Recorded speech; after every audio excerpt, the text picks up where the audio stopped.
Shipwreck in the dark. Hi, Shipwright here with another Hive Let's Play, this time featuring some online play. Last night I had the opportunity to play a couple of games with a friend, so a big thank you to him for allowing me to record and use this video on the YouTube channel.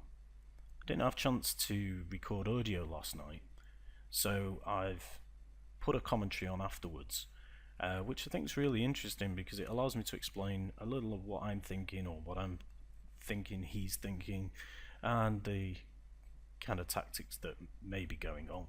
So I hope you enjoy, and if you like, hit the like button, and if you want to see more, don't forget to subscribe to the channel. Thank you. So I'm playing white, and I open up with a hopper.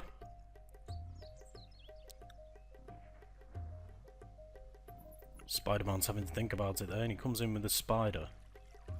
Quite apt. Now I've come for an aggressive start here. I've played this friend before, and I was a little too cautious, so I went with the beetle and my queen in early, allowing my beetle to move. He's brought his ant out, which means that he's gonna trap my queen in probably. Yeah, he is. I mean, I'm watching this on replay because we couldn't record the audio during the game, and I'm going straight out for his queen here, and he knows this, so he plays a beetle. But even if he plays that beetle, I can get on top of his beetle and still capture that queen square. So I put in an ant just for protection.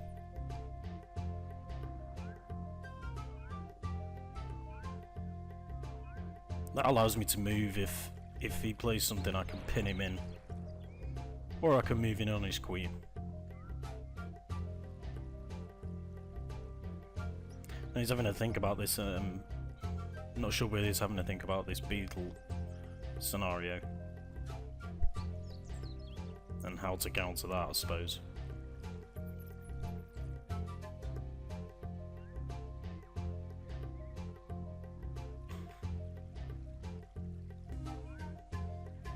So it can get very tense, as you can see in the multiplayer games.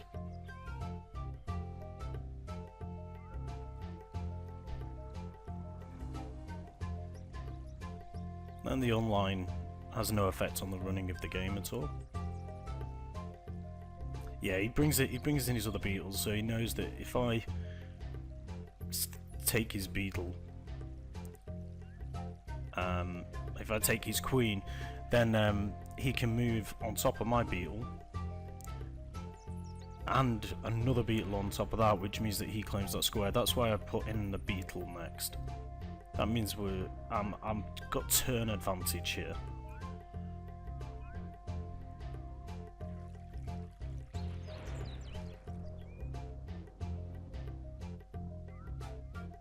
So of course, in any turn-based online game, most of the tension or the excitement is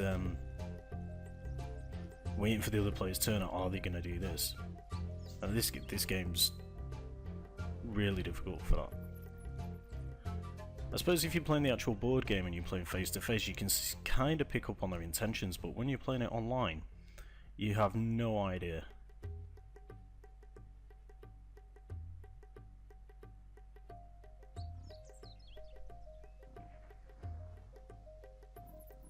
Yeah, so he's really thinking about this one. I want to get a beetle capturing his queen. That allows me to put pieces out around his queen.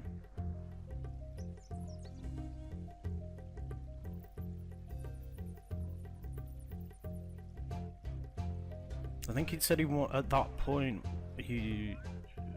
there's a point he told me after that he wanted to move the queen out the way he was trying to get the queen out.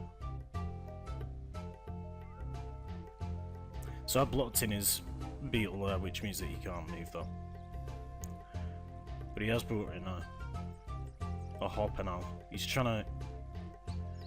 I think it was at this point he wanted to move his queen out, which he would have been able to do. Instead he jumped the queen, yeah.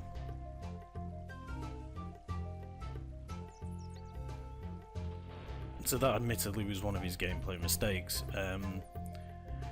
It's kind of the way the game goes. Unfortunate though.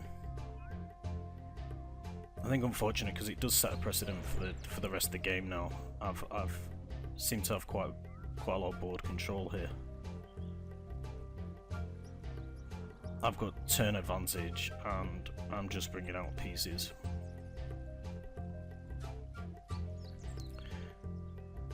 Yeah, you see, now that was a really smart move, because if I play my beetle on top of his, he can play his other beetle on top and then I won't have control of the queen, so he's clawed back some of this advantage here. So at this point I just decided that I'm going to get as many pieces in as possible and put him under pressure.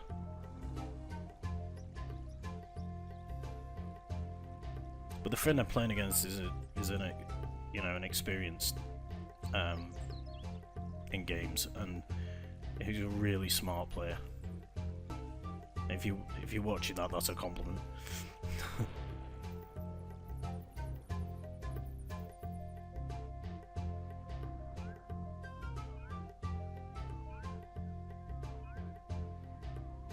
You can't go too far wrong if you're watching this video and watching my opponent, Spider-Man, as I'll call him for now.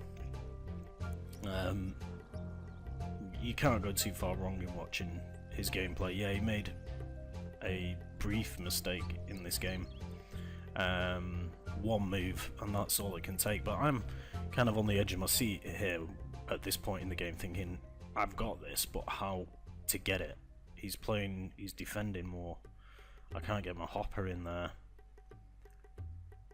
It's really 50-50. It can feel like you're really on top and in control of the game, but your opponent will have something there that you've not seen, or not foreseen. So I'm bringing as many pieces as I can in here to move in on his queen. At that point he moved his beetle, I think, I don't know, under the pressure or whatever, he's trying to head for my queen, I think. See, I'm having a look and I placed my spider in the wrong place. One square too far near to where his queen is. So I lost a turn really there. Although I was quite lucky because I didn't intend to be able to stop his amp from moving. So that worked out in that respect. I was actually planning on putting the spider up against his queen and just piling in on his queen.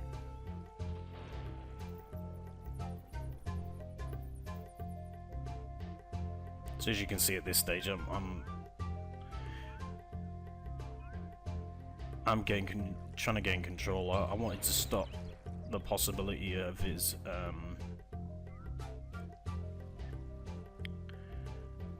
that beetle near his queen getting on top of one of my beetles and stopping moving it. Now it's a beetle on beetle match here. Now he can start putting pieces out, so I know that I've got 4 turns before he can win the game.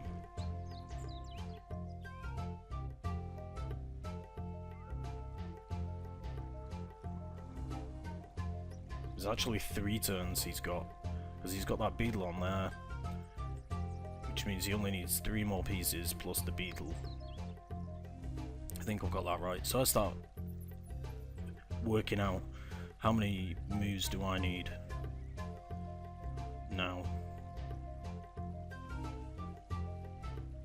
See, I've got the 2 beetles there.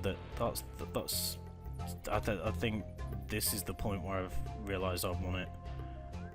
I'm one move away from winning. But it's a really enjoyable game. There we go. And in the next video you'll see that you don't always win. Thanks for watching, and goodbye.